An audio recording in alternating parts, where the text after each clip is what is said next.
Otherworldly Evil Monarch. Bab 153. Judul, Tidak Diakui. Istana Kekaisaran.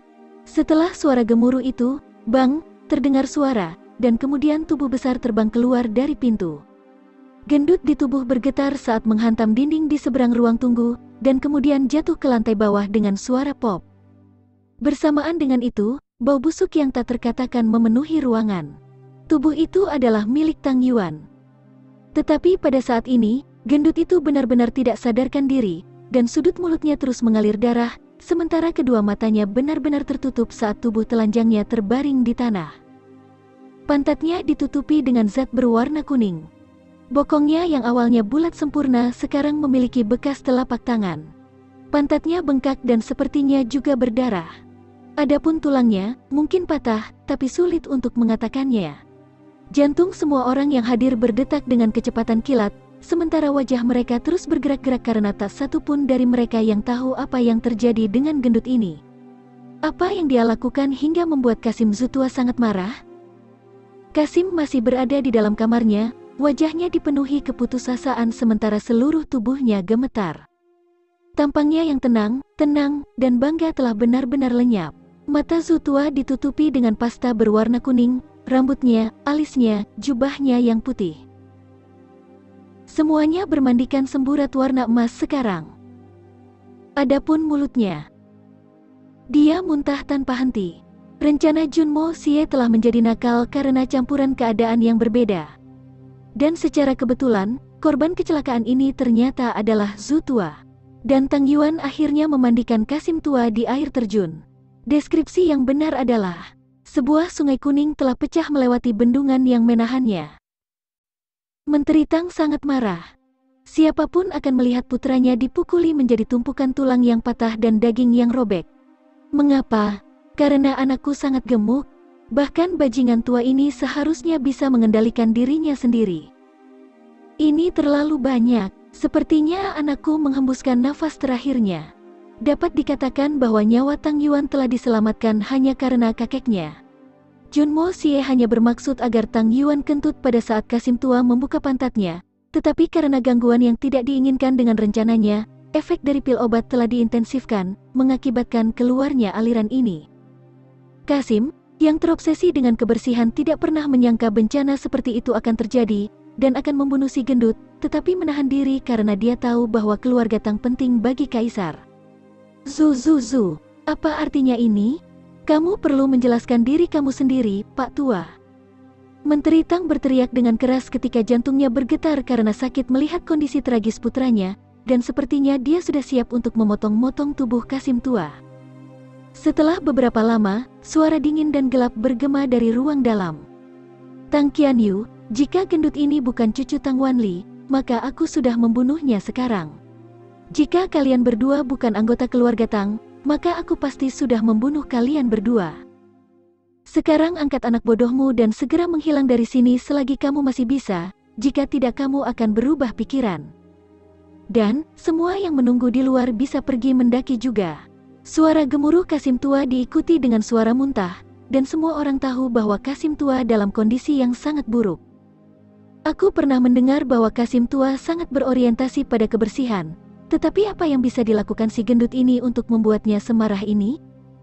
Semua orang memandang satu sama lain saat mereka mencoba menebak, dan kemudian segera melarikan diri dari tempat kejadian. Tinggal di sini terlalu berbahaya sekarang.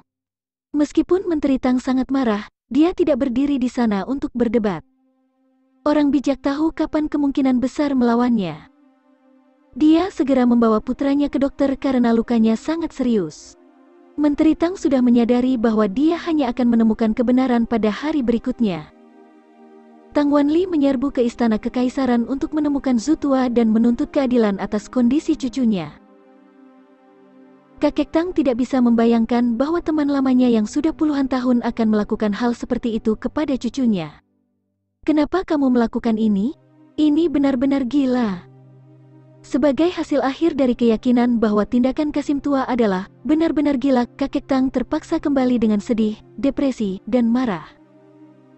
Kondisi gendut Tang membutuhkan banyak perawatan dan bantuan dari semua orang di rumah, dan semua orang terus-menerus berlutut di sekitar tubuhnya untuk memberinya perawatan yang diperlukan.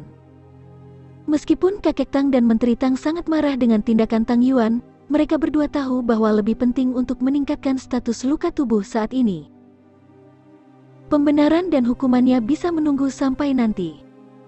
Namun, kakek Tang dan Menteri Tang masih sangat marah, cemas, dan sedih karena mereka telah menghabiskan banyak uang untuk membuka saluran ini bagi Tang yang gemuk, dan sudah bersiap untuk mengadakan pesta untuk merayakan kesuksesan mereka pada saat itu. Kecelakaan ini terjadi. Mengapa putra kita melakukan hal seperti itu pada saat yang genting? Dan tidak seperti dia baru saja melakukannya. Dia melakukannya langsung di wajah, mata, dan bahkan mulut Kasim tua. Jangan lupa bahwa Kasim tua sangat berorientasi pada kebersihan sehingga dia bahkan tidak tahan memikirkan hal seperti ini. Kakek Tang dan Menteri Tang sedang duduk di samping tempat tidur Tang Yuan saat mereka melihat tubuhnya yang hancur. Mulut mereka terus berulang. Aku pernah mendengar di masa lalu bahwa diare dapat dipicu oleh situasi yang menekan, tetapi aku selalu berpikir demikian adalah lelucon. Tapi sekarang aku tahu meski ini hal yang langka, tapi tetap bisa terjadi. Begitu Tang Yuan keluar dari keterkejutannya, kakek Tang dengan marah mengusirnya dari rumah, meskipun luka tubuhnya masih cukup serius. Mulai sekarang, kamu bukan lagi cucu Tang Wanli. Kamu bukan lagi Tang. Cepat keluar dari pandanganku dan menghilang selamanya. Semuanya jelas sudah keterlaluan.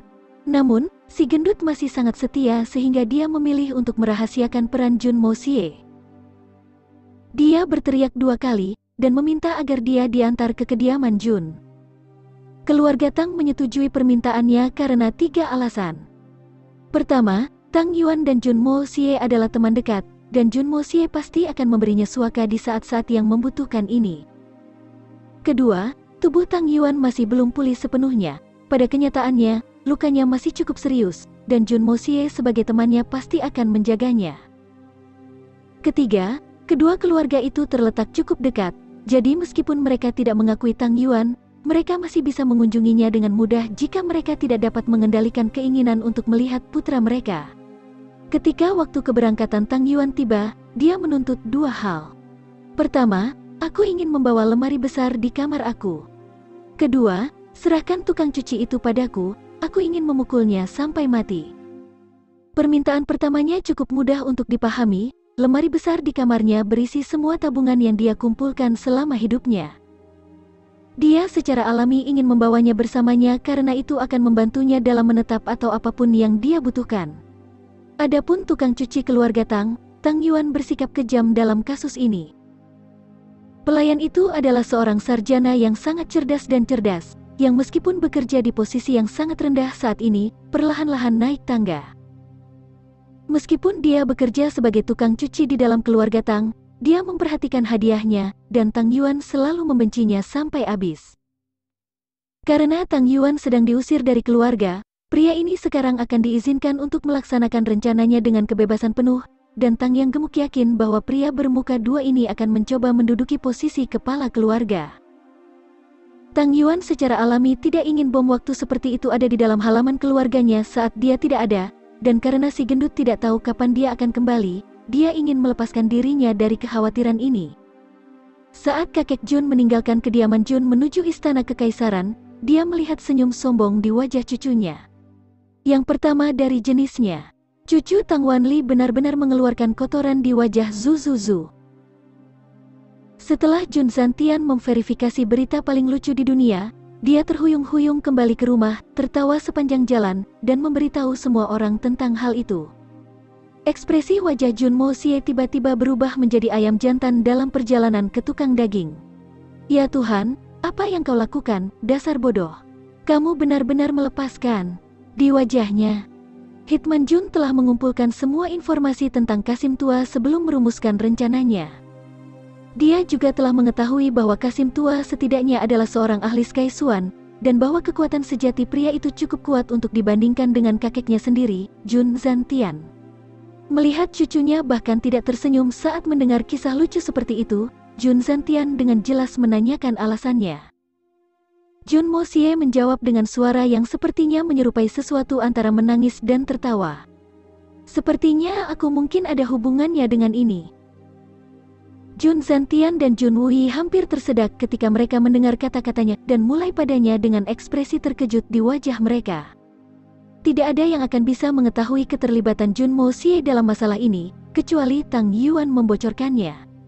Tapi jika Kasim tua mengetahui bahwa kecelakaan ini adalah buatan manusia, maka Jun Zhantian dan Jun Wei berteriak sementara seluruh tubuh mereka mulai berkeringat. Aku hanya bermaksud agar dia kentut ketika Kasim tua memeriksa pantatnya. Itu saja, sungguh. Dan aku hanya memberinya pil untuk membuatnya kentut. Jun Mo Xie dengan polosnya menatap kakek dan pamannya. Tang Yuan tidak ingin menjadi seorang perwira, jadi aku hanya mencoba membantunya. Aku tidak pernah bermaksud untuk menyakiti siapapun. Mereka menatapnya dengan kaget.